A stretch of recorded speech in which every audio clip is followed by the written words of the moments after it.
Oke, Bismillahirrahmanirrahim. Assalamualaikum warahmatullahi wabarakatuh.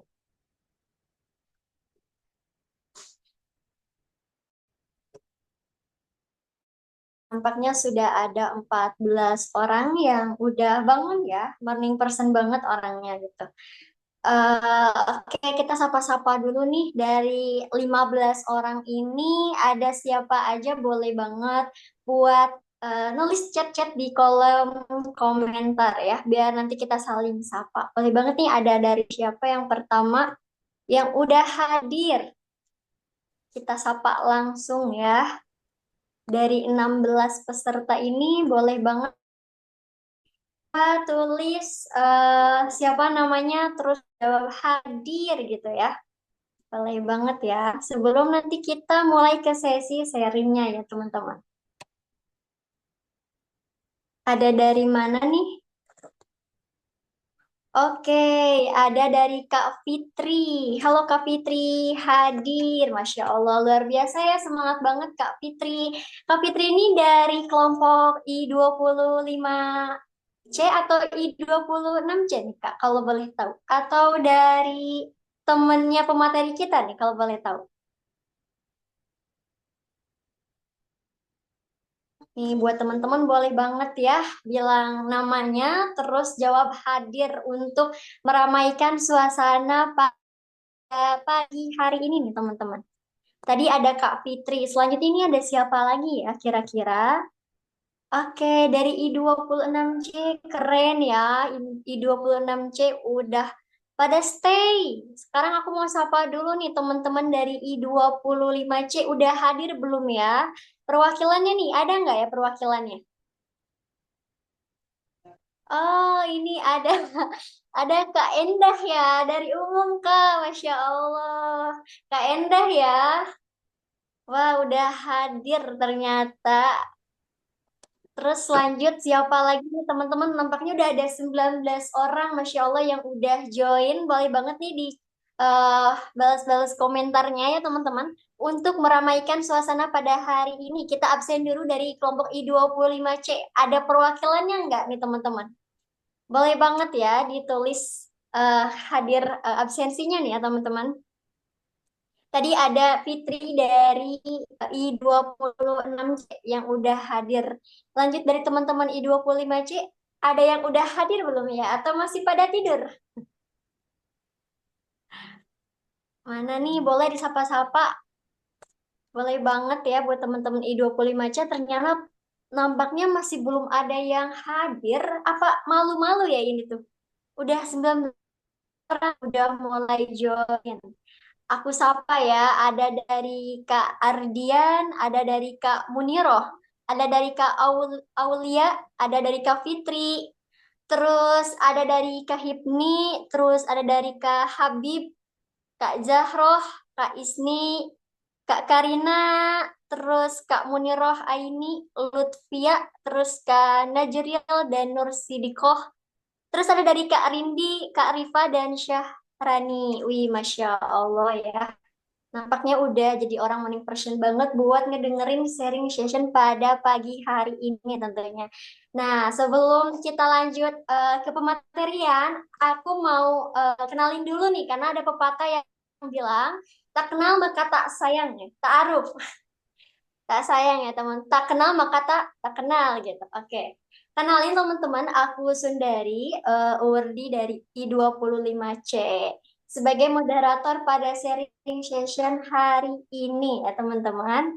Oke, bisa panggil aku Sundari atau Sun atau Dari, itu terserah teman-teman ya.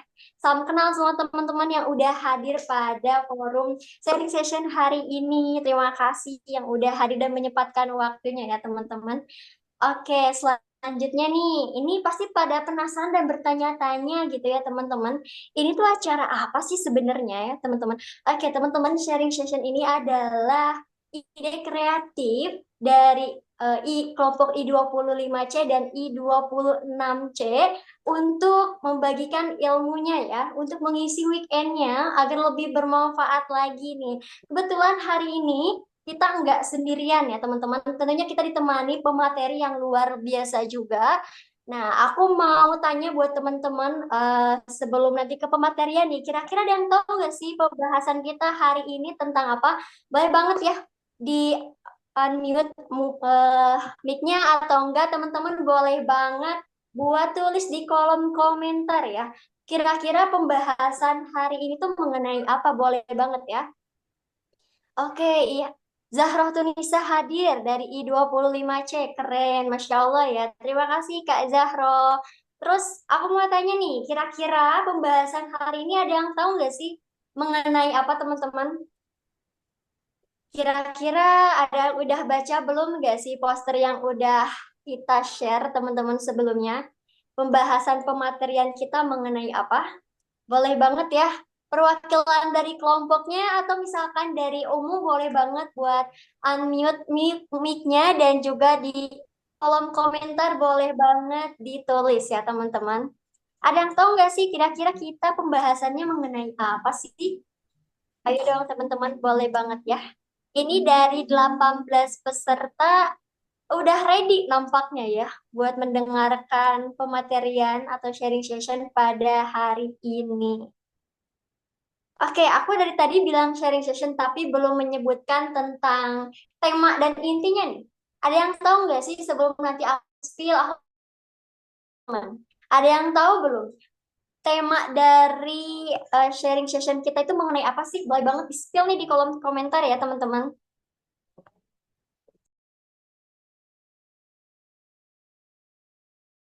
Oke, public speaking, bener ya dari Kak Hipni. Oke, dapat cuan juga betul dari Kak Endah ya.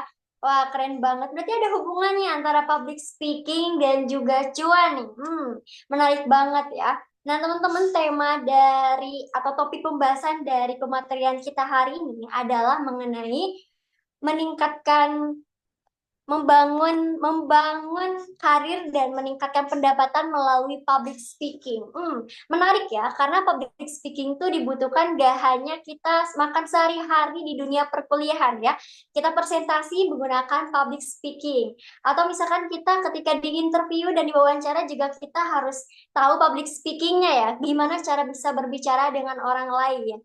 Lalu gimana sih caranya kita percaya diri ngobrol langsung di depan kamera atau misalkan di hadapan banyak orang. Nah, oke. Kita tentunya bakal dibahas tuntas ya mengenai public speaking oleh siapa coba? Ada yang tahu nggak sih pematerian hari ini oleh siapa? Yang akan di-sharingkan oleh siapa nih teman-teman? Boleh banget ya. Atau misalkan perwakilan teman-temannya, kayak kenal deh. Pematerian sekarang tuh oleh siapa? Boleh banget ya teman-teman. Ada yang tahu nggak sih? Kira-kira pematerian kita tuh siapa? Sebelum aku spill orangnya nih. Karena orangnya udah hadir. Boleh banget nih. Tadi dari Kak Hipni itu tentang public speaking bener banget ya. Terus dari Kak Endah juga tadi ada hubungannya sama cuan-cuan. Boleh banget ya. Bener banget ya Kak Endah sama Kak Hipni. Oke, tanpa berlama-lama ya, aku mau kenalin pematerian pada kali ini yang akan dipandu oleh Kang Asep. Salah satunya adalah anggota kelompok dari I25C ya teman-teman. Aku akan membacakan CV dari Kang Asep ini yang akan membagikan ilmu dan sharingnya pada sharing session di pagi hari ini. Oke, aku baca ya. Nama lengkapnya itu adalah Asep Rangga. Ia merupakan mahasiswa Ilmu Komunikasi Hubungan Masyarakat UIN Sunan Gunung Jati Bandung. Adapun pendidikannya 2020 hingga 2023 di MA Ishanul Amanah dengan studi Ilmu Pengetahuan Sosial jurusannya ya teman-teman. Dan di tahun 2023 hingga saat ini, Kang Asep itu berkuliah di UIN Sunan Gunung Jati Bandung dan sekarang telah semester 4 ya teman-teman sama dengan kita ya. Ataupun di sini ada yang masih semester 2 boleh banget ya. Acungkan tangan ya teman-teman. Oke, untuk pengalamannya nih dari Kang Asep. Kang Asep tuh merupakan public speaker dari tahun 2023 hingga dan sebagai MC dan moderator dari 2024 hingga sekarang. Adapun untuk keahlian umumnya merupakan public speaker dan presentation dan komunikasi interpersonal, storytelling dan personal branding dan body language and vocal mastery. Oke, itu ternyata ya. Ternyata pematerian kita tuh memang unggul di bidangnya ya teman-teman mengenai public speaking. Nah, untuk prestasinya nih teman-teman, di tahun 2022 merupakan peraih dua medali perunggu Olimpiade PAI tingkat nasional. Di tahun 2023 meraih medali perak Olimpiade Sains Nasional dan di 2024 merupakan juara dua lomba Dai Humas Islamic Competition. Oke, itu tadi dari CV pemateri kita atau yang akan sharing dan berbagi ilmu pada pagi hari ini ya teman-teman. Oke, kita pastinya nggak pernah ngalamin gitu ya teman-teman yang namanya gemeter atau berbicara di depan orang lain, dingin atau tiba-tiba rasa takut dan cemas. Nah, kita bakal tahu sih gimana cara ngatasinnya dan kita juga bisa langsung tanya ke teman kita, Kang Asep. Untuk itu aku panggil ya Kang Asep, dipersilakan. Halo, suara saya jelas nggak? Suaraku jelas nggak? Aman, aman Kang Asep. Aman. Halo semuanya, apa kabar hari ini? Di tengah-tengah gempuran, alhamdulillah ya, di tengah gempuran tugas dan segala macam prakteknya, kita masih bisa berkumpul gitu dan sharing mengenai pengalaman. Dan saya juga tahu bahwasannya di sini tidak hanya saya saja yang punya pengalaman di bidang public speaking, tentunya banyak. Hanya saja di sini saya sebagai pembuka jalan untuk kita sharing pada kali ini. Baik, supaya nggak lama ya, kita lanjut aja ke sharing kita pada hari ini. Boleh, Teh? Nah, untuk tema kita kali ini adalah membangun karir dan meningkatkan pendapatan dengan public speaking. Dan kita pernah nggak bertanya gitu, kenapa sih harus public speaking gitu? Karena jujur ya, selama sekian tahun saya bergelut dengan dunia public speaking, itu lebih enak di public speaking kalau buat pendapatan tuh. Terkadang kalau kita dapat dari sebulan acara aja gitu, 10 panggung per acara itu bisa nutupin UMR Jawa Barat, mungkin Bandung juga bisa ketutup sama pendapatan kita. Hanya saja minusnya itu kita tuh nggak bekerja tetap gitu. Boleh di next. Nah, riwayat pendidikan saya 2020 itu di Madrasah Aliyah Swasta Islahul Amanah di Pangalengan, bidang bidang studi ilmu pengetahuan sosial. Terus 2023 saya melanjutkan di perguruan tinggi Universitas Islam Negeri Sunan Gunung Jati Bandung dengan jurusan ilmu komunikasi konsentrasi hubungan masyarakat. Pengalaman saya dari 2019 sekitar kelas 9 itu saya sudah terjun di dunia public speaking, tepatnya di dakwah praktisioner. Sampai saat ini, kurang lebih sampai saat ini saya udah ada di 80 sampai 82 panggung. Untuk public speaker sendiri saya itu baru sekitar 10 panggung. MC dan moderator itu saya lebih sering di online ya, di kajian online bersama Ustadz Ipang. Itu sekitar 10 sampai 15 panggung. Dan highlightnya itu paling berkesan dalam pengalaman saya itu ketika saya menjadi moderator di Balai Asri Pusdai Jabar ketika acara itu kalau nggak salah Semarak Ramadan. Boleh di next. Sebelum kita gali nih lebih jauh tentang public speaking, kita tanya dulu nih, apa itu public speaking?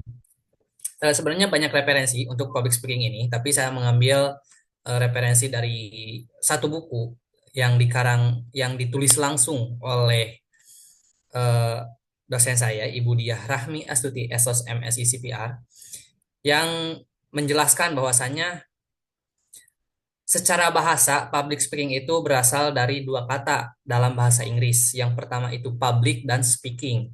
Dan dalam kamus Inggris Indonesia, John Eccles and Hasan Sadli mengatakan bahwasanya public speaking adalah umum, publik dan masyarakat. Speaking sendiri itu bermakna atau pembicaraan. Dan jika digabungkan bahwasanya antara public dan speaking itu diartikan adalah berbicara di depan publik atau pembicaraan di depan publik. Tapi pertanyaannya, apakah semua orang itu bisa? Semua orang itu pasti bisa ya sebenarnya. Pasti bisa, semuanya itu bisa ngomong di depan banyak orang atau di depan publik. Akan tetapi, pernahkah kita berpikir apakah semua orang itu bisa berbicara menggunakan seni sehingga kita bisa menjadi salah satu aktor atau salah satu orang yang dalam tanda kutip kita itu bisa diterima dengan baik dengan menggunakan seni. Nah, sebenarnya public speaking itu ada taktik-taktiknya sebenarnya.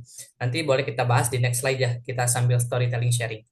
Nah, yang aku ingin tekankan itu di sini tuh kita itu emang semuanya bisa ngomong, tapi nggak semua orang pede. Nah, nanti aku kasih tips and trick gimana supaya tips and trick supaya kita bisa pede dan kita bisa memulai semua itu dari hal yang paling nol banget gitu.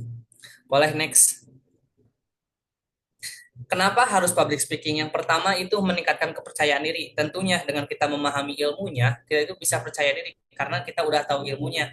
Dan ketika kita tahu ilmunya, di saat kita praktik pun kita itu nggak terlalu ngangong-ngangong gitu. Terkadang kan ketika ketika pertama saya terjun di public speaking itu ngangong-ngangong sampai kan pertama itu harus hafal dulu, harus hafal teks dan itu menurut saya sebuah kesalahan yang paling besar menurut saya. Karena apa? Karena ketika kita ingin menguasai suatu materi itu sebenarnya bukan dihafal tapi dikuasai. Jadi bukan dihafal tapi dibaca, sering dibaca, sering dibaca terus nanti kita praktekin. Terkadang saya itu pernah ngomong sendiri di depan cermin gitu. Dan itu benar-benar kayak apa ya? Kayak benar-benar the real latihan public speaking dan percaya diri itu di situ. Ketika kita melihat diri sendiri, kita udah percaya diri, berarti kita di depan orang juga udah benar-benar percaya diri gitu. Yang keduanya adalah membuka karir dan penghasilan. Nah, sebenarnya itu tergantung kita. Kenapa? Tergantung kita karena di nomor 3, poin 3 itu ada personal branding. Ketika kita mempunyai personal branding, kita itu punya kekuatan yang lumayan untuk membuka peluang karir dan penghasilan juga.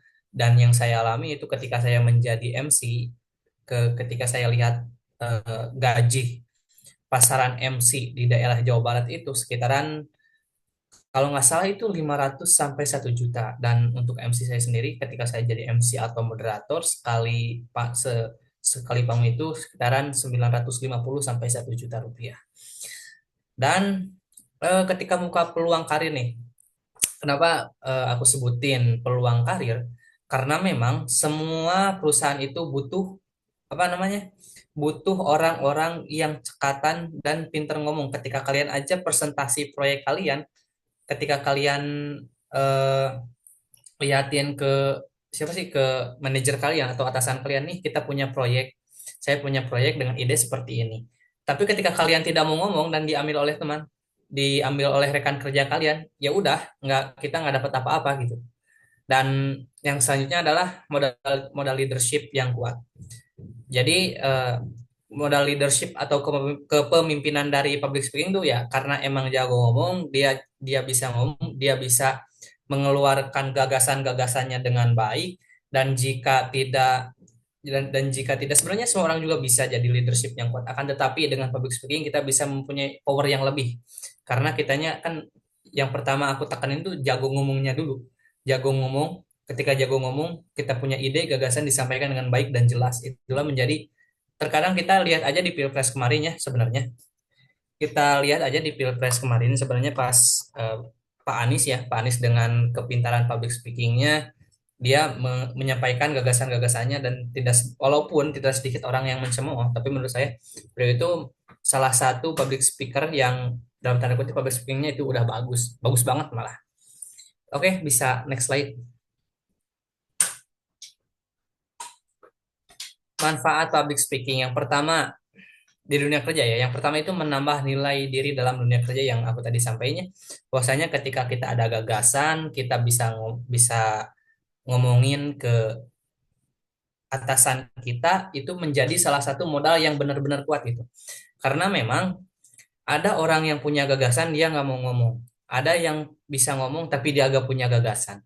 Nah, Oleh karena itu kita gabung semua gagasan, semua kedua elemen itu, kita punya gagasan, kita pintar ngomong, kita presentasikan. Itu yang menjadi nilai tambah dalam diri kita ketika kita berada di dunia kerja. Kemudian meningkatkan personal branding. Kalau teman-teman lihat pas waktu dulu itu saya sering bikin video public speaking, dan kenapa sekarang, tapi sekarang diarsip. Kalau bertanya kenapa diarsip, karena saya itu pengen bersihin dulu semua arsip-arsipnya. Nah, saya itu pengen mulai personal branding lagi dari bawah gitu, supaya lebih tersusun rapi. Dan kalau teman-teman lihat, ada beberapa postingan yang ketika saya lagi ngisi acara, ketika saya lagi menjadi moderator, itu adalah merupakan salah satu bibit-bibit personal branding yang itu bisa menjadi salah satu nilai dari kalau kita mah sebutnya jam terbang itu. Juga membuka banyak peluang profesi MC, moderator, trainer, speakers, dan lain-lain yang tadi aku sebutin. Bahwasanya ketika kita udah tahu punya relasi, terus kitanya pinter di bidang public speaking, maka kita juga bisa menambahkan pundi-pundi cuan, seperti walaupun bukan penghasilan utama, ya seenggaknya itu bisa menjadi nilai, bisa menjadi tambahan dalam kehidupan gitu. Apalagi yang kerjanya UMR gitu kan, kadang pas, kadang kurang, kadang banyak pengeluaran. Ini bisa menjadi salah satu apa ya, menjadi salah satu solusi supaya kita juga bisa menemukan kehidupan yang lebih baik kayak gitu. Boleh di next. Meningkatkan pendapatan dari public speaking. Yang pertama tuh aku tuh dari honor sebagai pembicara dan moderator. Yang kedua itu dari MC non formal, lebih banyak di non formal itu rada lumayan juga. Tapi di non formal ini kita tuh lebih ke harus lebih apa ya? Harus lebih, bukan meyakinkan, lebih ke kita itu harus heboh gitu. Karena non formal itu apalagi di acara-acara hiburan itu harus benar-benar real, rame, harus benar-benar real, seru gitu. Karena kalau nggak seru ya buat apa gitu, udah formal aja. Terus dari sebenarnya MC itu ada semi formal. Kalau teman-teman lihat itu pernikahan itu adalah MC semi formal sebenarnya.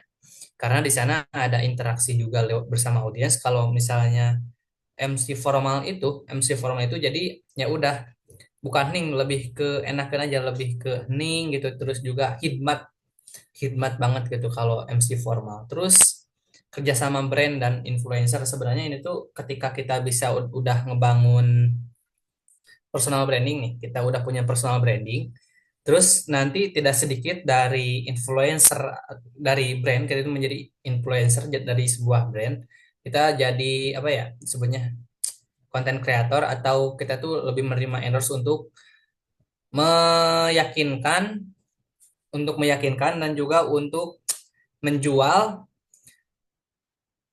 produk-produk tersebut gitu agar laku tuh, karena kitanya udah pinter ngomong, terus keliat sama brand-brand ternama aja gitu. Soalnya ada teman saya juga, itu dia tuh personal brandingnya udah bagus bagus banget di Instagram, sampai dia tiap hari buat perawatan muka itu nggak usah beli, dikirimin tiap bulan malah. Nah itu menjadi suatu benefit sebenarnya buat kita, apalagi untuk mahasiswa ya yang kaum menang mending gitu. Kemudian juga yang tempat itu menjual produk atau ide lewat komunikasi yang meyakinkan, yang aku sebutin tadi. Ketika kita punya ide, punya gagasan, kita punya produk, apalagi yang jualan gitu, apalagi yang bisnis tuh lebih ke harus benar-benar punya gitu kemampuan public speaking ini. Karena ya kalau nggak punya ini, kita mau jualnya kayak gimana, sistem menjualnya itu kayak gimana. Terkadang kalau misalnya kita ditanya nih, kita punya produk, ini kelebihannya apa? Sehingga saya harus beli ini. Nah, itu sih yang menjadi salah satu apa ya? Yang menjadi salah satu faktor kenapa public speaking ini penting bagi seorang bisnis. Oke, bisa next slide. Kita cepetin aja. Nah, perjalanan awal tuh pada 2011. Kalau teman-teman lihat ini fotonya tuh udah bener-bener burem banget, karena ini 2011 ya, apa 2010 kalau nggak salah. Ini awal mula saya terjun di dunia public speakingnya masih sekitaran umur 5 apa 6 tahun gitu. Saya masuk ke dunia public speaking diajarin sama guru saya itu, sebenarnya nggak nyadar bahwa ini tuh salah satu yang memang dalam tanda kutip menjadi apa ya, menjadi faktor penghasilan gitu, menjadi faktor keberhasilan dari diri saya sendiri. Karena kenapa saya katakan berhasil? Karena saya banyak dapat juara juga penghargaan itu dari public speaking itu. Ini tuh kalau nggak salah juara tiga pas waktu dulu di Cicalengka. Pildacil nama apa ya? Nama acaranya tuh kalau nggak salah eh pasti Festival Anak Soleh Indonesia dulu waktu TK sekitar umur 5 sampai 6 tahunan lah. Kenapa saya itu bisa kalah gitu, bisa juara tiga, kenapa nggak juara satu gitu? Karena saya lihat dari dandanan itu ya kayak anak yang saya tuh mabok perjalanan kan waktu itu, mabok perjalanan. Jadi dari atas tuh si bajunya itu kalau bahasa Sundanya nyengsel ya, jingjit, jingjit gitu, tinggi sebelah. Nah, kalau dilihat tuh, nah baju ini yang belakang tuh naik ke atas, yang ini naik sebelah pas waktu panggung tuh, yang ininya yang dekat Bernardnya itu, sehingga saya dapat juara tiga gitu karena penampilannya yang kurang fresh. Nah, itu menjadi faktor ya kenapa seorang public speaker itu benar-benar harus apa ya harus punya penampilan yang real, meyakinkan dan real. Dia punya punya penampilan yang enakan, terus dia juga punya penampilan yang fresh, pakaian yang rapi, malah kalau kalau bisa mah harum gitu kalau buat public speaker.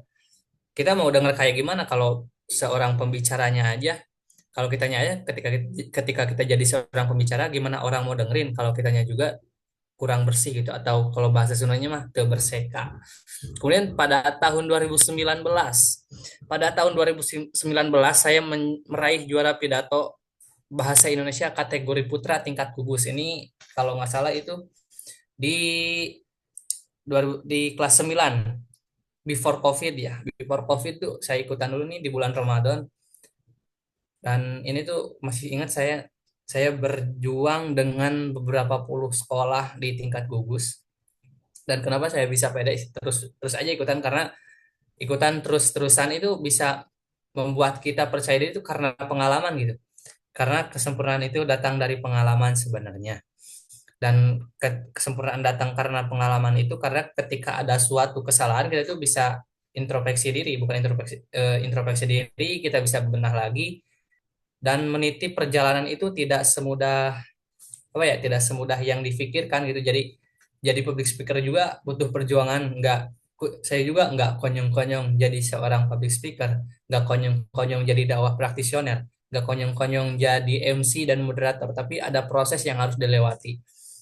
Nah, sebenarnya itu tuh ini sebagian dari proses saya. Lebih da, lebih dari itu saya bisa ngafalin beberapa buku, saya bisa baca beberapa buku tentang public speaking. Makanya seorang public speaking itu bukan hanya tentang berbicara, tapi tentang bagaimana dia bisa tahu ilmu-ilmu public speaking itu dengan dia membaca. Tidak hanya dengan mendengar kayak gini aja, tidak hanya dengan audio, tapi visualnya juga harus dapat gitu. Boleh di next. Nah, ini tahun 2022 saya mulai aktif berbicara dan menekuni bidang public speaking. Nah, di sini tuh ini awal mula ini awal mula saya eh, dakwah kembali setelah COVID ya di 2022. Karena di kita kan apa ya, PPKM kalau nggak salah namanya itu. PPKM itu dari 2019, 2020, 2021 gitu. Dan 2022 kita udah normal lagi. Nah, ini itu pertama saya ngisi kajian bersama pemuda-pemuda itu di Pangalengan. Mulai aktif berbicara dan di situ saya menekuni bahwa saya itu udah tahu file saya itu bukan file sih, bakat saya itu di sini. Ini tuh bisa menjadi salah satu apa disebutnya, bisa menjadi salah satu faktor keberhasilan saya. Udah saya tekuni. Terus juga mulai tertarik dengan dunia pidato, kita juga tertarik dengan dakwah, MC dan moderator. Kalau teman-teman lihat itu di salah satu postingan di Instagram saya tuh, di yang bagian sorotannya itu speak, ada speaking di situ. Teman-teman bisa lihat dari awal dari kembali saya dakwah, saya menjadi pengisi materi, saya menjadi khotib juga sebenarnya. Nah, sebenarnya dari public speaking itu tidak hanya menjadi seorang public speaker atau dakwah practitioner. Sebenarnya kita juga bisa manajer yang pintar public speaking juga bisa. Kemudian juga jadi seorang yang diandalkan di kampung halaman kita juga bisa. Salah satunya teman-teman yang cowok nih bisa jadi pengisi acara kajian rutinan misal, kemudian juga bisa juga teman-teman diangkat menjadi khotib tetap misal. Nah, itu menjadi suatu benefit juga buat kita. Sebenarnya itu lebih di investasi akhirat sih ya. Walaupun kita bicara yang real lah, itu di pidato, di MC, moderator dan speaker. Dan saya itu terus belajar berkembang agar menjadi pembicara yang baik. Maksudnya gini, saya itu di 2022 mulai berbicara, mulai berlatih tentang body language, gestur tubuh dan cara menetralisir atau meminimalisir nervous. Nah, di sini saya bagi tips dan trik aja ya. Cara menghadapi nervous tuh kayak gimana? Yang pertama kita tuh sebelum kita naik ke panggung atau sebelum kita presentasi, kita olah pernapasan dulu. Saya lupa lagi namanya, tapi saya masih ingat tekniknya gitu. Tarik napas selama 4 detik, tahan selama 5 detik, dan buang kembali gitu. Selama kurang lebih 5 detik juga. Itu ada tahap 4-5-5, ada 5-5-5, ada 6-6-6 dan juga ada 7-7. Itu tergantung kebutuhan kita. Dan ketika kita tampil, kita tuh maksudnya kan ada yang bilang bahwasanya kalau kita tampil tuh jangan anggap ada orang, itu sebenarnya itu salah. Karena seorang public speaker itu harus bisa memanusiakan manusia. Seperti itu. Jadi ketika kita tampil di depan orang, misalnya ini banyak kan orang, lihat aja eye contact atau pandangan mata itu benar-benar berpengaruh banget. Ketika kita melihat orang tuh, jadi yang dilihat tuh bukan matanya dari wajah itu, tapi coba lihat dari ini apa, dari keningnya. Dan ketika ngelihat tuh jangan lihat banget gitu, kayak nanti orangnya juga kegeeran gitu. Sekitar 10 detik lah kita melakukan eye contact itu. Makanya kalau teman-teman lihat banyak public speaker kayak Banana gitu. Banana itu sebenarnya dia itu bukan melihat wajah. Oh, it's okay kalau kita dilihat di layar kaca. Kalau kita lihat di YouTube Banana, Banana tuh kayak lihat orangnya itu mukanya. Padahal secara tidak langsung eye kontaknya itu melihat ke keningnya gitu, ke kening si lawan bicaranya. Nah, itu tuh menjadi suatu taktik untuk menghilangkan nervous juga. Siapa ini? Oke, sebenarnya kunci public speaking itu pertama percaya diri, setelah itu persiapan matang, kuasai materi, kenali audiensmu, punya struktur yang jelas, tersampaikan agar pesan tersampaikan, kontak mata dan bahasa tubuh, artikulasi dan intonasi yang jelas, tidak monoton, kendalikan waktu, jangan bertele-tele, terakhir latihan. Sebenarnya banyak versi untuk public speaking ini. Yang pertama itu sebenarnya sebelum kita yang tadi Rahman sebutin, sebenarnya masih ada dua faktor yang harus kita siapin. Pertama, yang pertama itu kesehatan, kesehatan fisik dulu. Karena gimana kita mau nyampein materi kalau fisik kita itu enggak apa ya, enggak sehat gitu. Misalnya nih Sundari suruh ngisi materi tapi badan Sundari sendiri itu enggak fit gitu. Makanya kenapa kalau kita jadi MC itu benar-benar ditekankan untuk jaga kesehatan. Salah satunya adalah untuk suara, untuk nada. Kita kalau ada nge-MC itu kurang lebih sekitar 7 hari atau 10 hari sebelum acara ini mulai, kita kurangin makanan yang minyak-minyak. Kemudian yang kedua itu mental, mental, mental. Yang kedua itu mental. Kenapa mental harus disiapkan? Karena kalau mental kita itu nggak siap, ya semenguasai sebagaimanapun kita menguasai materi, kalau kita itu nggak siap mental, ya blank lagi gitu. Kalau konsep kesehatan, nah sebenarnya kalau kita lihat itu ada konsep internal dan eksternal. Menurut dosen saya itu di buku, bukan di bukunya sih, ketika saya belajar public speaking dengan beliau, dan beliau tuh menekankan pertama itu kesehatan, karena kesehatan itu menjadi faktor utama sebenarnya. Itu tuh faktor internal dari diri sendiri. Kalau kenali audiensmu itu yang Rahman sebutin sebenarnya itu ada di faktor eksternal. Kalau internalnya itu ya persiapan materi dengan matang, kemudian juga persiapan mental dan juga kesehatan. Tapi yang utama itu diperhatikan di kesehatan sebenarnya. Boleh next slide. Keahlian utama sebenarnya ini seharusnya di awal ya, tapi saya salah nyimpen gitu. Keahlian utama saya itu public speaking dan presentation. Buat teman-teman bisa cek di di laman Instagram saya. Itu ada ketika saya lagi presentasi itu di depan presentasi tentang bagaimana presentasi lebih ke lobby ya, menjelaskan tentang company profile perusahaan. Yang kedua ada komunikasi interpersonal. Yang ketiga ada storytelling. Yang selanjutnya ada body language dan vocal mastery. Nah, storytelling sebenarnya kalau teman-teman dengerin dari tadi itu saya cerita.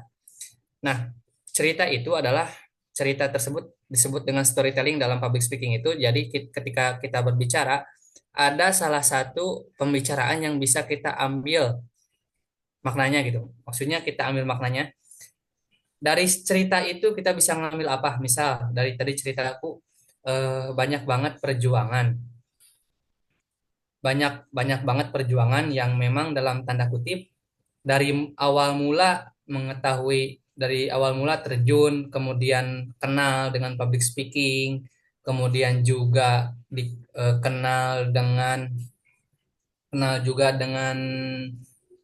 tata cara public speaking itu saya kenal tata cara public speaking itu saya kenal di tahun 2024 kemarin pas saya masuk di semester 3 ada kalau di komunikasi humas itu di kampus saya ya di kampus saya tapi nggak tahu kalau di kampus yang lain itu kayak gimana ada mata pelajaran public speaking and presentation. Makanya kenapa saya cantumkan karena itu menjadi salah satu keahlian utama dari diri saya gitu. Oke, boleh next slide. Nah, penghargaan itu juara pidato Lomba Bahasa Indonesia, juara Olimpiade tingkat nasional, dan siswa berprestasi non akademik.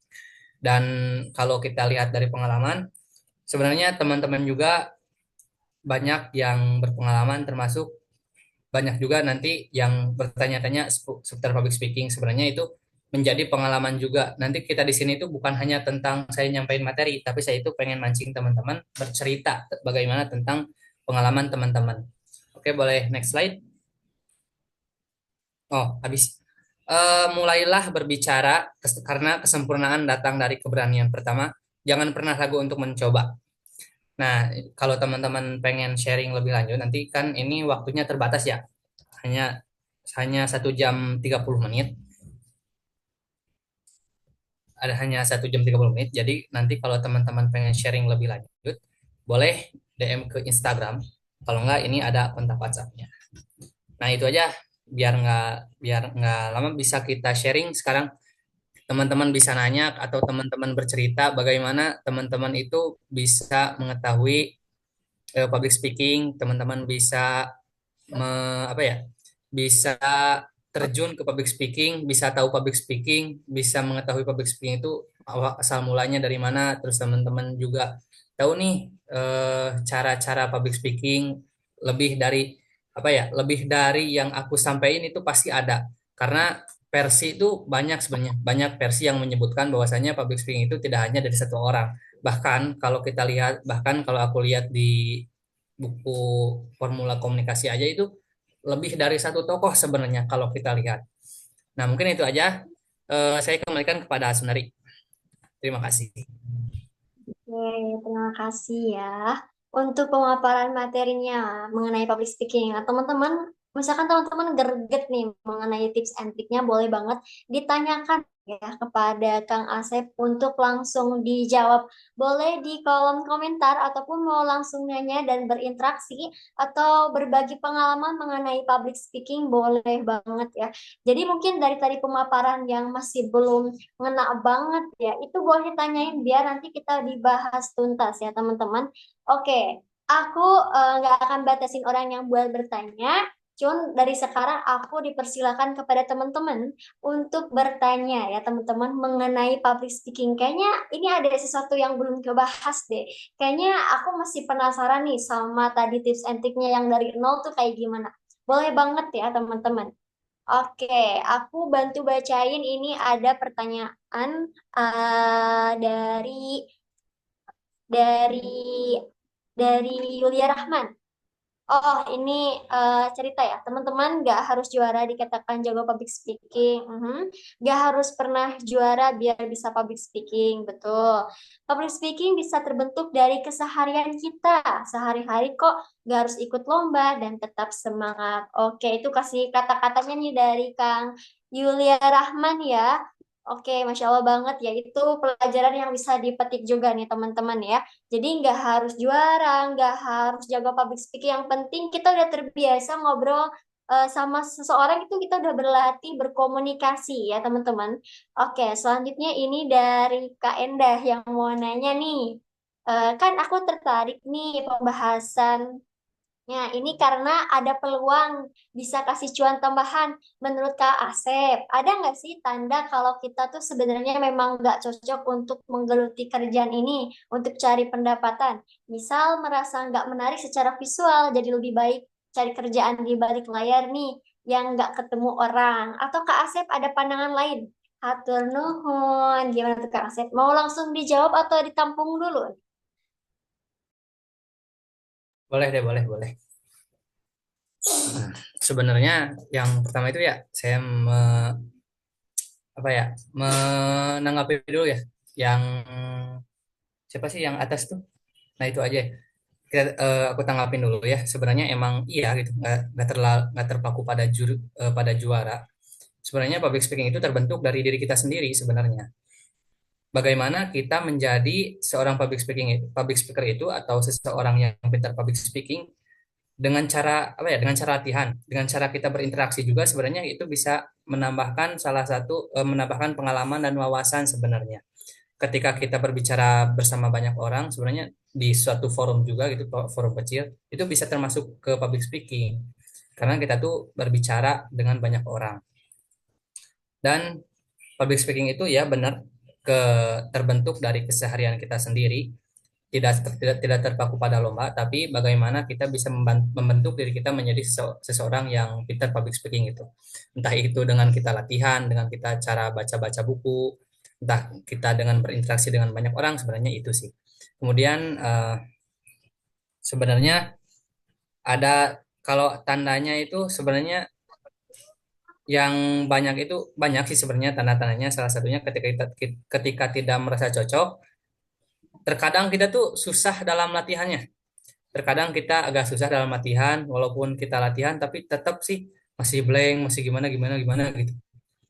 Terus juga eh, cara eh, misal merasa gak menarik secara visual dan lebih baik cari kerjaan di balik layar yang gak ketemu orang. Sebenarnya kalau apa ya, kalau public speaking sendiri itu yang aku tadi sebutin kembali lagi ke diri kita sendiri ya. Seberapa seberapa pinter pun kita, tapi ketika itu bukan passion kita, ya berarti kita bakal ngerasain, oh ini bukan passion aku. Karena aku pernah sharing sama Kang Ripal di Endikat. Kalau teman-teman tahu di Instagram itu ada namanya Endikat Teman Berbicara. Itu di situ khusus itu mah pelatihan MC dari nol sampai akhir itu sampai bisa. Dan aku tuh dapat arahan, dapat apa ya, dapat arahan, dapat kata-kata, jika ini bukan jika kalau ini bukan passionmu, lebih baik kamu tinggalkan daripada kamu maksakan. Kalau misalnya kalau kita em, apa sih? Kalau kita misalnya ngerasa gak menarik secara visual, sebenarnya itu visual itu bisa diperbaiki sebenarnya teh Enah ya. Maaf, aduh ya Allah ini mentor aku. Sebenarnya teteh kalau misalnya dari apa ya? Dari visual sendiri, kita itu bisa memperbaiki dari diri sendiri kita, dari mulai dari diri kita sendiri gitu. terkadang seperti pemilihan outfit atau dari dandanan kita itu secara visual, kalau menurut kita menarik, bisa bisa jadi walaupun walaupun kemungkinan kecilnya nggak menarik gitu. Karena kemungkinan besar kalau menurut kita menarik, ya menurut orang lain juga menarik gitu. Dan kalau misalnya tanda-tanda mah ya kita merasa nggak cocok aja. Terkadang kita merasa susah banget belajar, terus terkadang juga kita malas belajar juga bisa menjadi salah satu tanda bahwasanya kita itu menjadi eh, menjadi kurang cocok gitu di fashion itu dan kita tuh ngerasa ketemu banyak orang itu malas gitu. Terkadang walaupun ya dari public speakernya sendiri terkadang malas gitu ketemu banyak orang tapi itu tuh menjadi salah satu faktor atau tanda bahwasanya orang yang emang nggak cocok menggeluti bidang itu ya orang-orang yang dalam tanda kutip mereka tuh malas tanda kutip malas aja ketemu orang gitu. Tapi menurut saya itu sebenarnya kalau public speaking itu bukan bakat yang cocok di semua orang itu karena yang aku rasain ketika banyak sih orang-orang yang introvert. Kalau teman-teman tahu lihat Ustadz Nuruddin ya, beliau juga sebenarnya ketika saya diskusi sama beliau, sebenarnya beliau itu orang-orang yang introvert sebenarnya. Dan kalau kita lihat dandanan dari secara visual aja, secara visual aja beliau tuh sederhana gitu. Kadang dia cuman pakai sarung, pakai koko, bawa tas udah cukup. Terus kadang juga dia hanya pakai jubah dan peci Mesir cukup.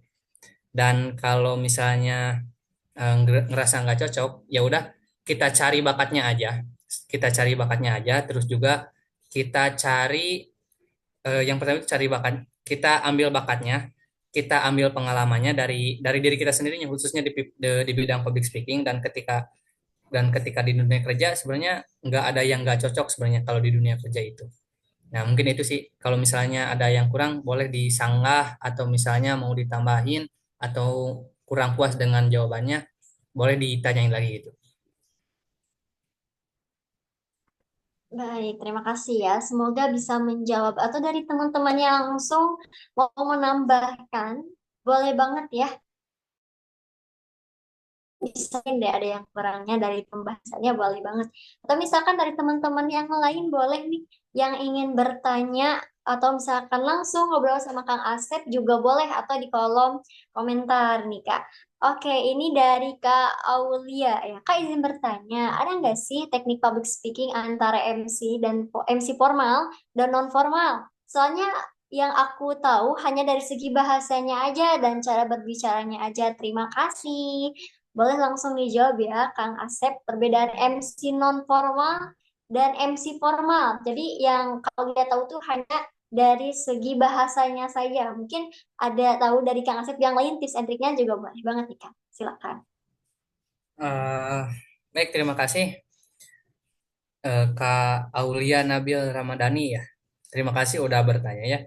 Kalau MC formal dan MC non formal itu dua sebenarnya perbedaannya itu nggak terlalu signifikan, hanya saja kalau kita ngomongin dari teknik mah itu nggak jauh beda ya, cuman yang dari MC formal itu suara diafragmanya itu lebih terdengar gitu, kemudian dalam pelafalan juga dan tata dari segi bahasa dan cara bicara aja. Dan yang lebih spesifik itu ketika kita jadi MC formal tuh dari segi suaranya sih. Coba kalau teman-teman dengar di upacara kemerdekaan aja, kalau nggak di seminar-seminar, misalnya, misal nih, kayak mohon perhatian. Nah itu benar-benar keluar banget suara si diafragmanya itu keluar.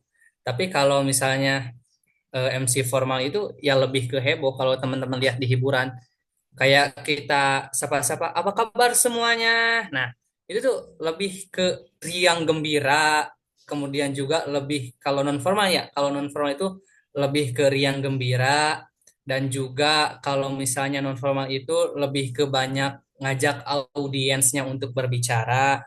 Kemudian juga kalau misalnya non formal itu intinya heboh banget gitu kalau kalau non formal itu.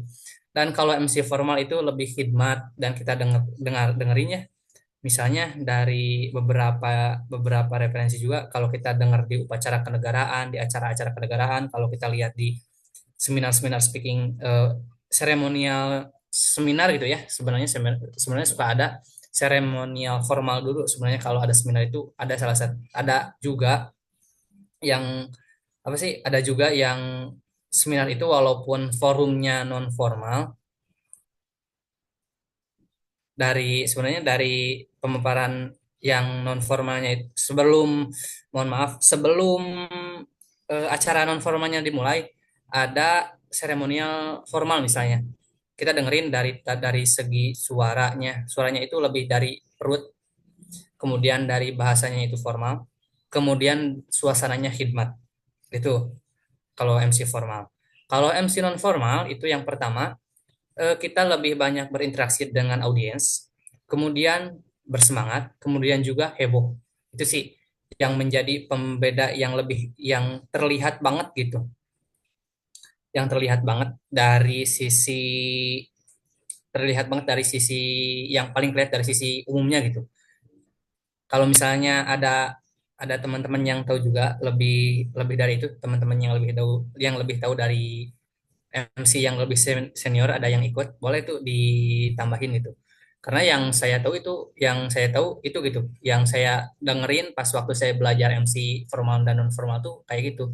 Kalau formal lebih khidmat, suaranya juga lebih diafragmanya lebih keluar.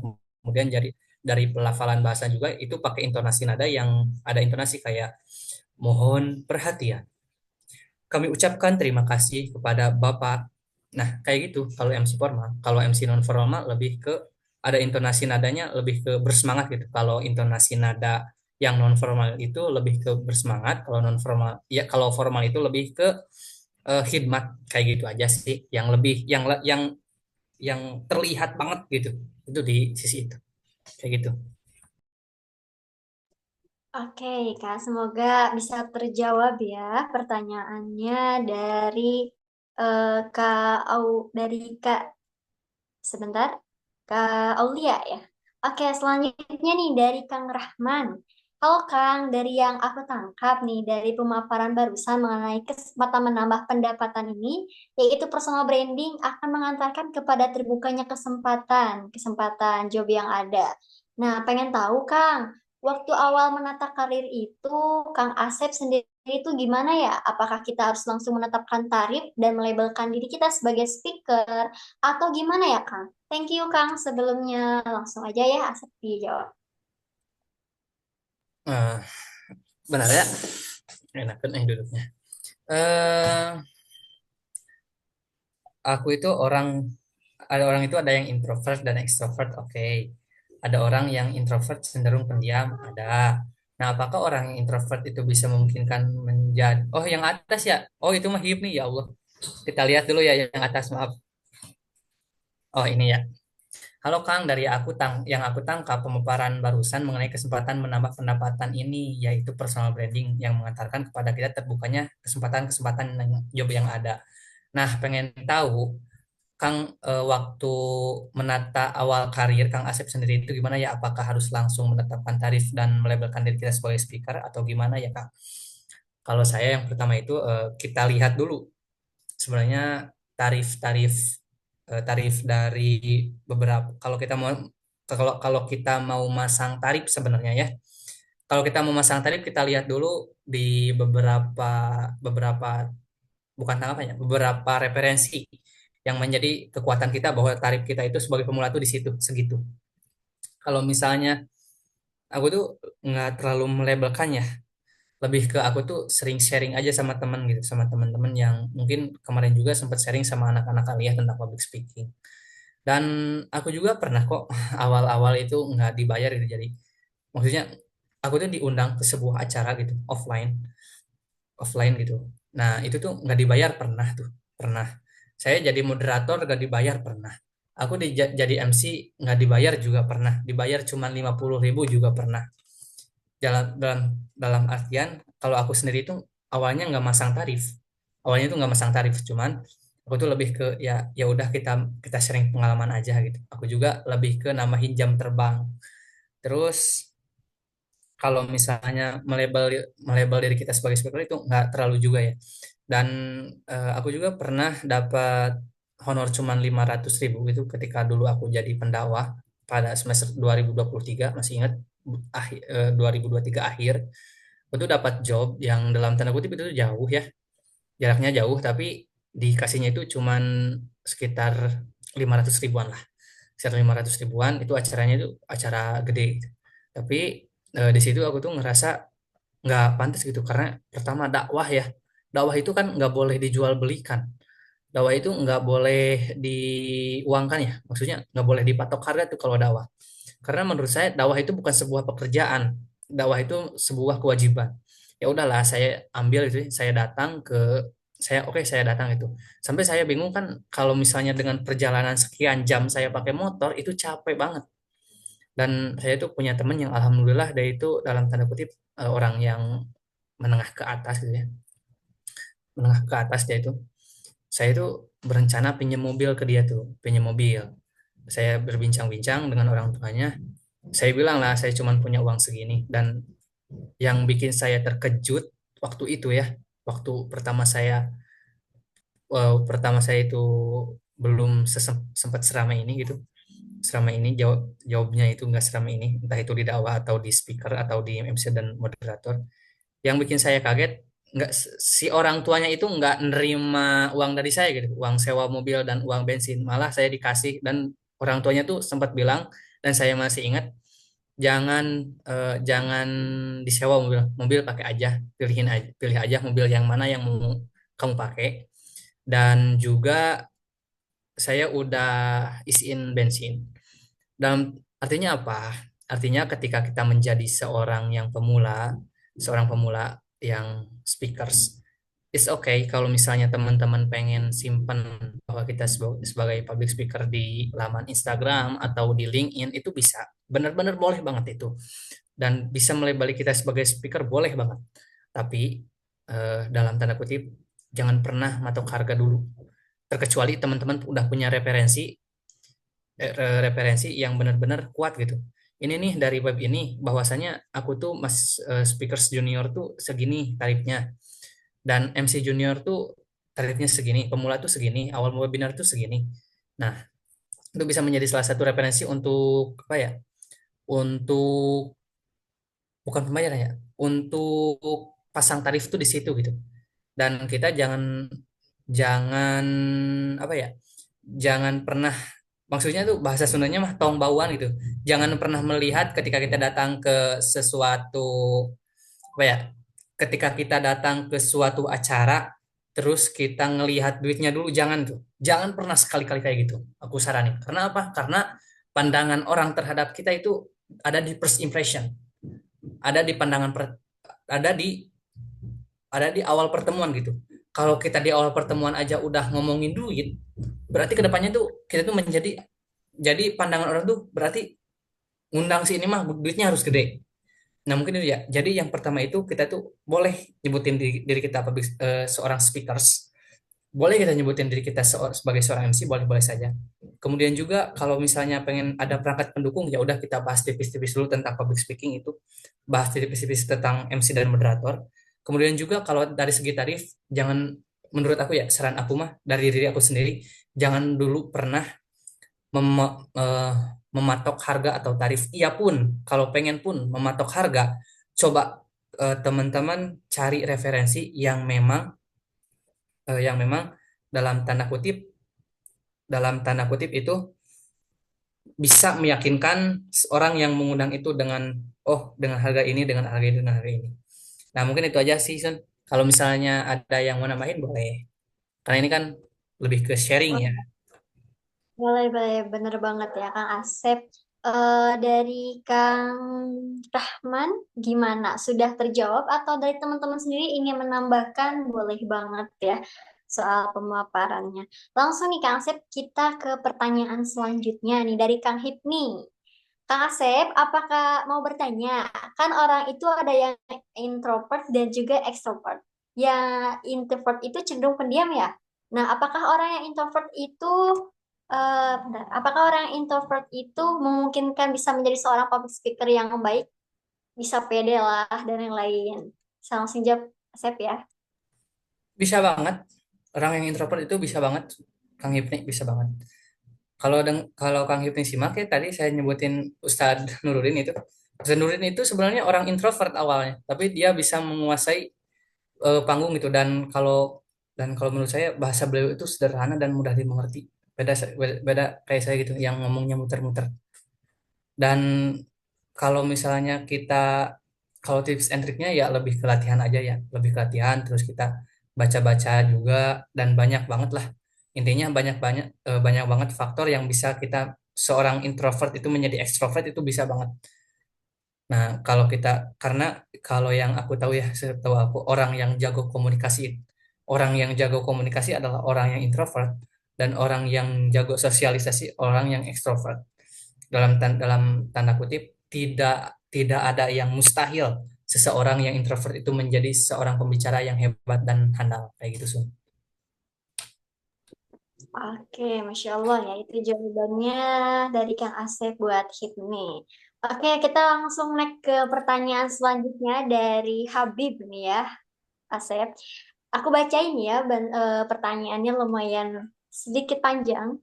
Nih, oke. Dalam konteks dunia yang semakin terdigitalisasi, di mana komunikasi banyak beralih ke platform virtual seperti webinar, podcast, dan media sosial. Apakah public speaking tradisional atau berbicara di depan audiens atau umum itu masih relevan ya, Kang? Bagaimana kita harus menilai efektivitas public speaking ketika algoritma platform seperti YouTube atau TikTok justru lebih menentukan jangkauan pesan seseorang dibandingkan kemampuan retorika?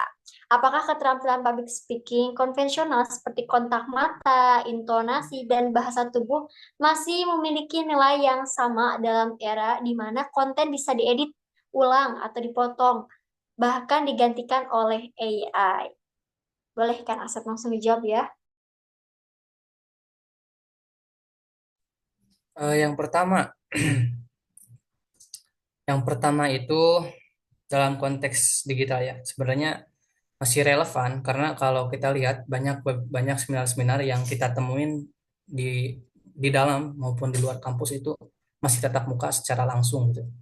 Kalau kita lihat coba teman-teman lihat di eh, kemarin-kemarin aja tuh di Dakom tuh ya Dakom ya Sun ya kemarin tuh yang ngundang Pak Wamensos gitu Pak Agus Jabo itu menurut saya itu Betul. adalah bukan kuliah umum lebih ke seminar menurut saya itu karena pertama ada seremonial dulu kemudian juga ada apa ya kemudian juga ada non formalnya, ada yang nanya juga. Karena itu lebih lebih ke seminar, tapi sebenarnya itu dimasukin ke kuliah umum itu sebenarnya.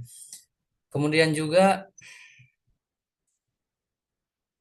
oh yang atas ya, yang atas dulu masih relevan masih. Kemudian juga kenapa masih relevan? Karena masih banyak juga orang yang ingin langsung tatap muka ketemu sama sama seorang pembicaranya gitu. Karena menurut saya efektifnya di online gitu ya di Zoom lebih lebih efektif di secara tatap muka langsung gitu sebenarnya tapi menurut saya itu tapi kalau menurut kalian tuh pasti beda lagi ya ini mah pendapat saya itu masih relevan karena masih banyak orang yang pengen ketemu sama pematerinya gitu karena kalau di online itu lebih ke efektifnya di online nggak seefektif ketemu langsung kemudian bagaimana kita menilai efektivitas ketika algoritma platform seperti YouTube atau TikTok justru lebih menentukan jangkauan seseorang dibandingkan kemampuan retorika.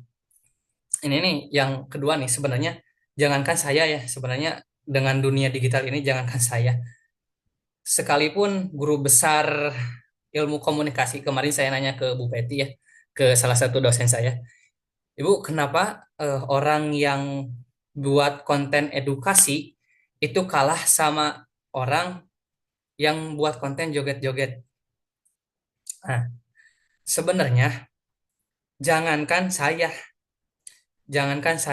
jangankan dosen, jangankan kalian mahasiswa, sekelas guru besar pun masih bingung. Karena apa? Karena TikTok sama karena platform itu lebih ke banyak gimana seseorang mengambil algoritmanya itu. Maksudnya ketika kita mencari satu misal nih Sundari cari atau atau Yasin cari misal di TikTok tentang public speaking. It's okay, algoritmanya yang datang itu public speaking dan retorika. Tapi kalau misalnya kita ngomongin algoritma dulu ya. Kalau kita ngomongin algoritma, terus kalau misalnya kita nyarinya yang nyeleneh-nyeleneh, oke yang keluarnya bakal yang nyeleneh. Terus jangkauan jangkauan pesan seseorang dibandingkan kemampuan retorika. Sebenarnya kalau di kalau ngomongin menang kalahnya itu tergantung siapa yang akses. Kalau menurut saya kemampuan retorika itu nggak akan kalah sama algoritma.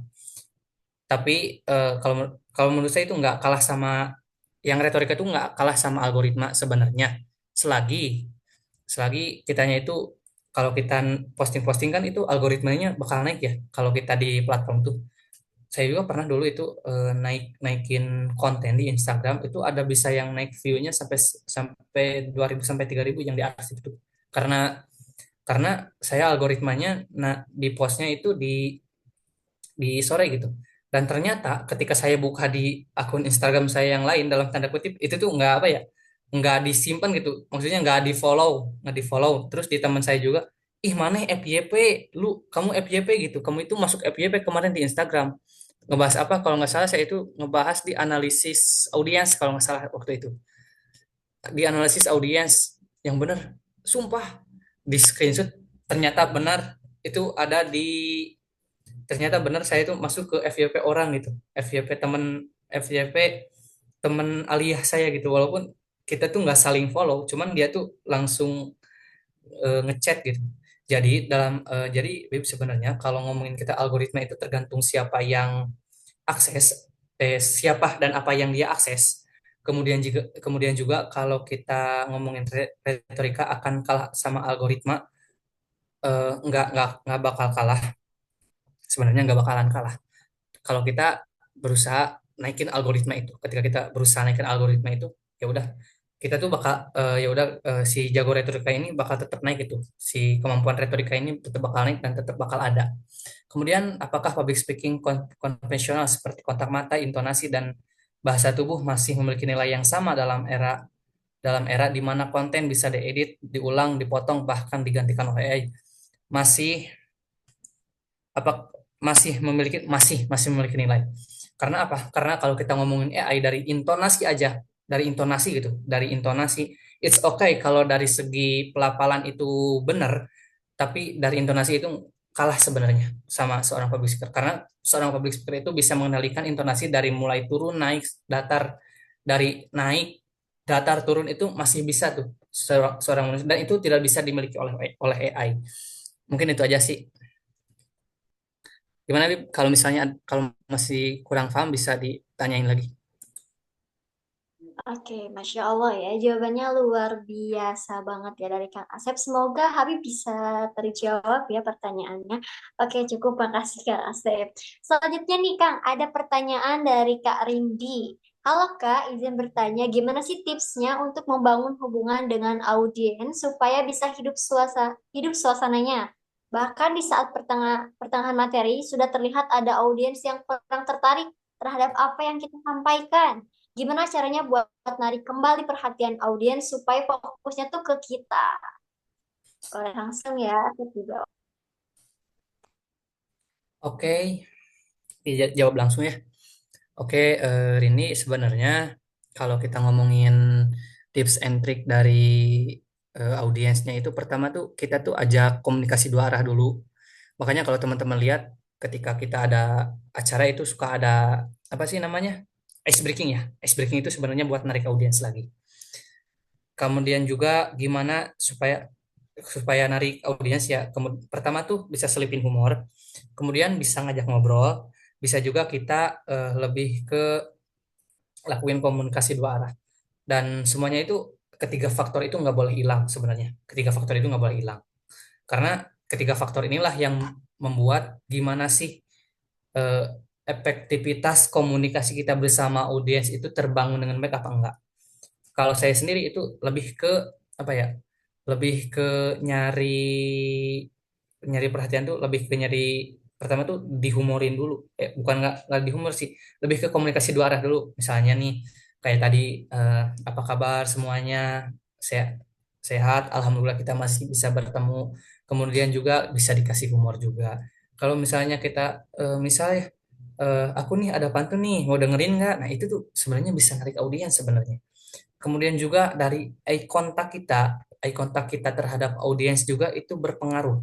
Kalau eye contact kita aja terpengaruh pada satu titik, berarti audiensnya itu bakal ngerasa kita tuh nggak dilirik gitu. Kalau misalnya audiensnya ngerasa nggak dilirik, udah ya, udah mau ngapain lagi gitu. Karena kalau kalau saya seperti yang kita lihat, bahwasanya kenyamanan audiens itu hanya 15 menit. Kalau kita mau nonton itu cuma 15 menit, sisanya pindah pindah alam. Sebenarnya pindah alam tuh ada yang ngobrol, ada yang tidur. Nah, kayak gitu.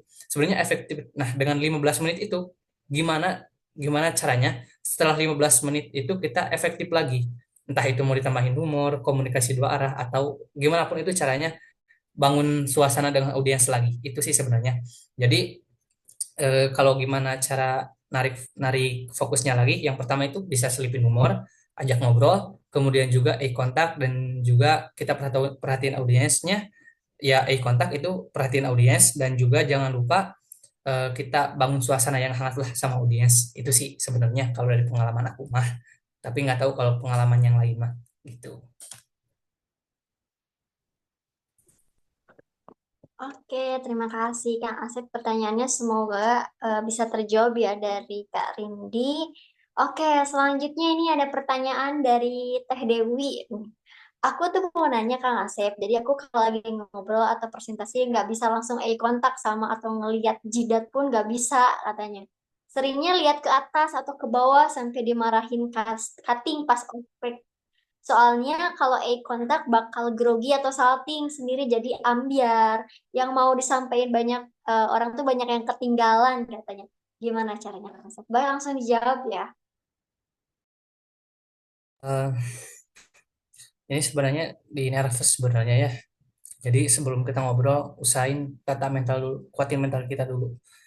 Kita tuh harus bisa apa ya? Harus bisa mendoktrin diri kita sendiri. Jadi bahasanya kita ngedoktrin diri kita sendiri dulu supaya bisa pede. Aku bisa, aku bisa, aku bisa. Karena aku pun dulu gitu. Ketika aku ngomong nggak bisa, ya udah nggak bisa aja. Kita grogi di depan. Tapi kalau kita udah ngomong diri kita, oke, oke, aku bisa, aku bisa, aku bisa. Nanti kita tuh setelah setelah kita naik ke panggung pun, sebagaimana segimanapun orang lain itu nggak merhatiin kita, sebagaimanapun kita kontaknya kurang, kita tuh bisa menyampaikan itu dengan baik sebenarnya. Kemudian juga kalau sebelum supaya nggak grogi atau salting sendiri, nanti pas apa ya, pas di bawah itu usahain kita teknik pernapasan dulu tadi, tarik napas, tahan, buang, itu selama 3 kali itu bisa mengurangi grogi sebenarnya. Kemudian juga persiapan materi, persiapan apa yang mau kita sampaikan itu harus benar-benar siap banget. Terus juga kalau misalnya nggak bisa langsung eye contact ya, kalau nggak bisa langsung eye contact mah kita lihat satu titik aja dulu, nggak jangan lihat ke bawah, jangan lihat ke atas, kita lihat aja ke depan. Misalkan kalau di ruangan kita tuh lihat pintu, lihat aja dulu pintu selama 10 detik, jangan terlalu lama ya, 10 detik aja. Terus kita lanjut ke eye contact audience. Kalau udah di panggung ya, kalau udah di panggung, lihat eye contact audience, kemudian juga ajak ngobrol lah, kayak ngobrol biasa aja dulu, baru ke materi gitu. Jadi ada dua trik sebenarnya ya. Ada dua trik. Pertama, sebelum kita naik ke panggung itu olah vokal, bukan olah vokal sih, lebih ke kuatin dulu mental. Kemudian juga eh, teknik pernapasan juga ya untuk menghilangkan grogi. Dan kalau iya pun sudah di atas panggung, coba kita lihat satu titik dulu, satu titik fokus, mau 10 detik atau 20 detik, baru kita eye contact lagi, dan jangan lupa ambil suasana hangat bersama orang lain gitu, bersama audiens kita. Mungkin itu sih, kalau misalnya kurang terjawab boleh ditanyain lagi. Baik, terima kasih Kang Asep jawabannya ya teman-teman. Buat yang pengen bertanya lagi masih ada waktu sekitar 15 menit lagi ya teman-teman sebelum sesi ini berakhir. Atau misalkan buat teman-teman yang ingin sharing, ingin bercerita pengalamannya mengenai public speaking, boleh banget ya.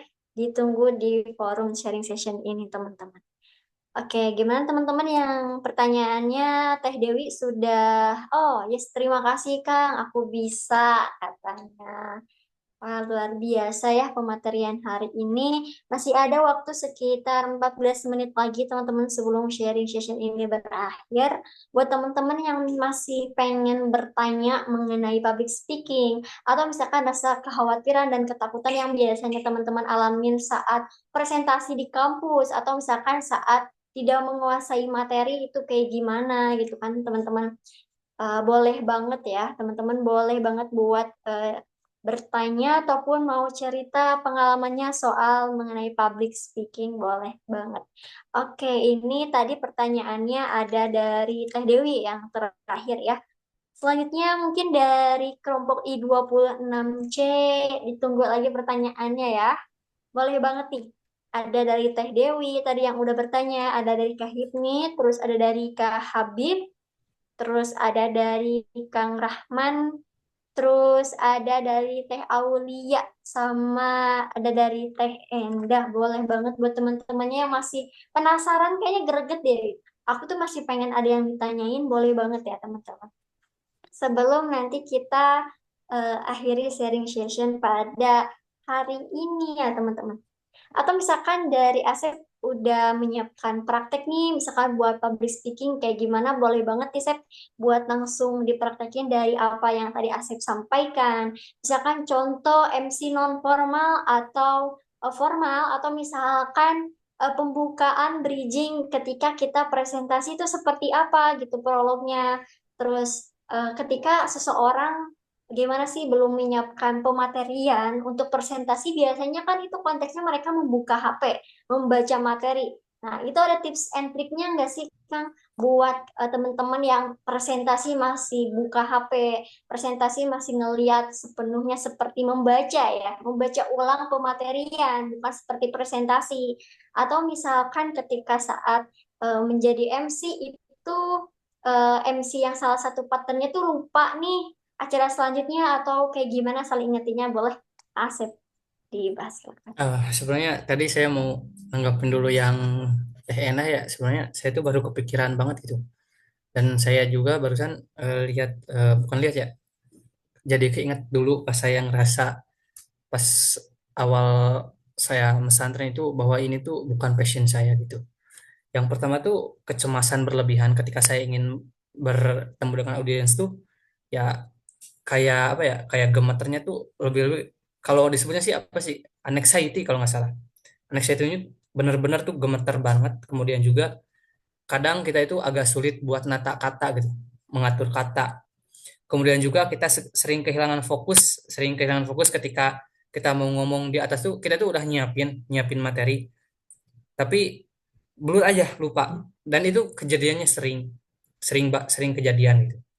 Dan itu sih sebenarnya eh, opsional, walaupun seorang public speaker juga bisa mengalami itu. Kemudian agak kurang apa ya, komunikasinya itu agak kurang, yang dalam tanda kutip agak sulit menyampaikan pesan gitu. Kemudian juga yang paling penting itu takut sama penilaian orang. Kadang kita itu ngerasa diri nggak serak di diri kita tuh karena penilaian orangnya gitu. Karena misalkan eh, aku tuh pengen jadi MC. Misal seseorang tuh, misalkan siapa ya? Sundari aja. Sundari misalkan pengen jadi MC, tapi Sundari itu masih takut dengan penilaian orang. Nah, itu berarti tandanya itu bukan passion Sundari, karena Sundari itu masih dengerin pendapat orang. Kalau Sundari pede, kalau Sundari itu udah tahu bahwa itu passion Sundari, it's okay. Kita bakal pede aja maju ke depan, itu kita bakal pede, ngerasa percaya diri banget. Itu sih yang jadi catatan, yang salah satu faktor yang paling penting, yang paling great itu adalah kita itu masih dengerin masih dengerin apa pendapat orang lain. Bukan pendapat sih, lebih ke penilaian, di nyinyirin orang itu masih benar-benar langsung down nyinyirin down. Nah itu sih sebenarnya.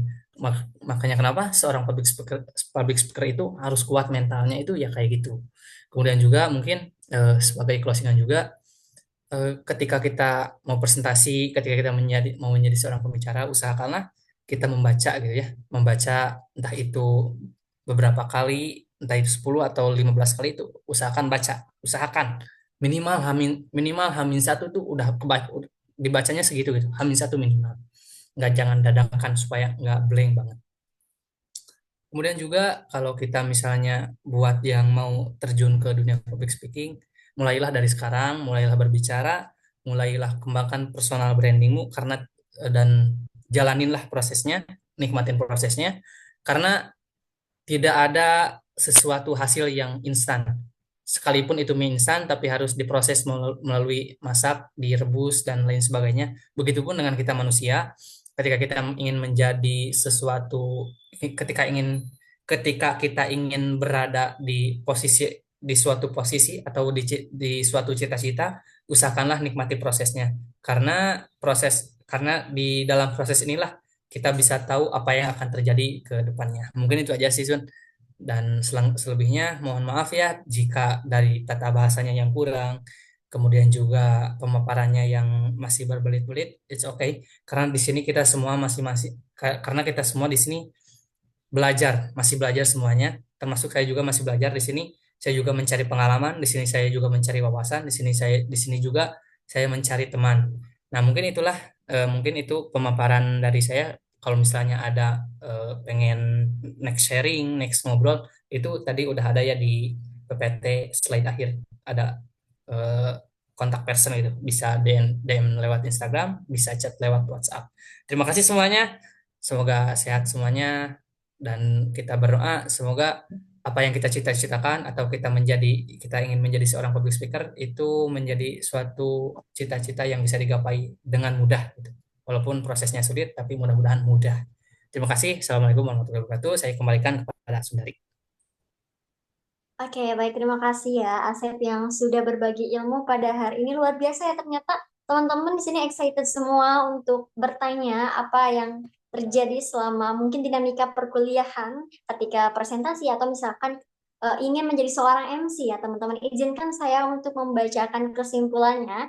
Public speaking adalah seni untuk berbicara ya teman-teman. Ketika awal untuk memulai berbicara di depan umum, yang pertama adalah latihan. Seperti yang tadi Asep singgung, ada latihan di depan cermin ya teman-teman.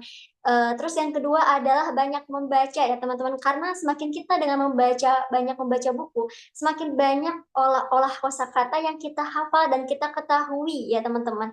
Jadi kita nggak bingung harus ngomong apa lagi setelah kita sering membaca buku ya teman-teman. Untuk selanjutnya sering latihan juga di depan cermin, ngobrol sama temen dibiasain. Dan buat teman-teman yang biasanya belibet ngobrol atau misalkan muter-muter atau misalkan lupa lagi, usahain sebelum teman-teman tampil di depan publik atau presentasi menjadi seorang MC itu ada latihan dan juga teman-teman harus mau berproses ya. Oke, teman-teman, aku mau ingatkan buat teman-teman yang hadir pada pada sharing session hari ini, itu akan mendapatkan sertifikat ya teman-teman di 2 minggu yang akan datang. Insya Allah nanti kita akan kirimkan ya teman-teman.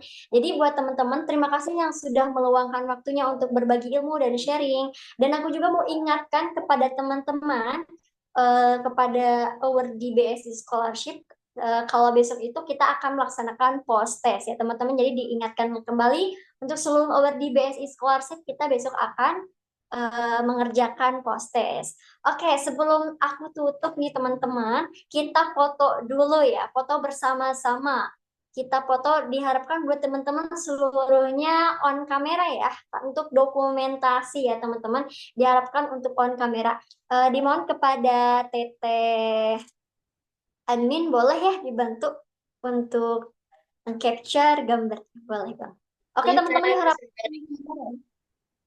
Boleh teman-teman bersiap dulu ya untuk on cam, bisa rapin rambut dulu atau kerungnya dirapi-rapi bersamin dulu. Mungkin 10 hitungan ya teman-teman, 10 hitungan dimulai dari satu. Buat bersiap dulu ya, belum tag tag gambar.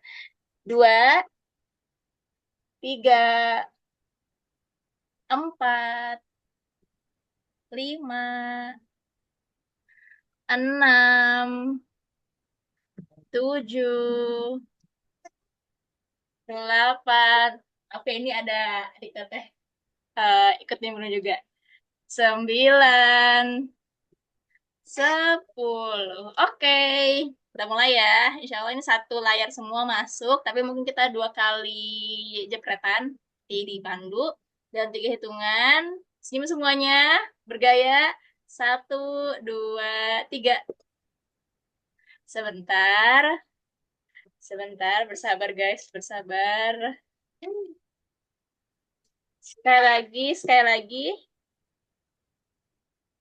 Oh iya, sebentar sabar ya.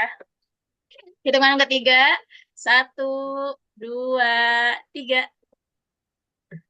Oke, sebentar.